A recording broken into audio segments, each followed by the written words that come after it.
دغه لاره چې ده دغسې کټ سوې ده دا د ملکیارو کلي ته دا لاره ځي خو زه خپله په دا لاره ځم دا لاره چې ده اول کلي شخالزۍ ته ځي د هغه بعده بیا زما په خیال چې کمالزۍ ته رامعلوم نه ده سمه لاره بس د الله په توکل روان یم په هغه خوا خو رامعلومه ده خو هغه خوا به نه ځم په دا لاره ځم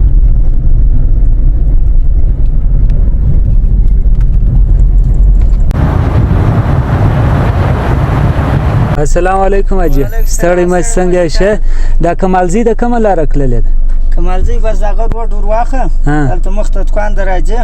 بس د دوکان سره د ایسته ولاړ شو بس دا طرف دغه دی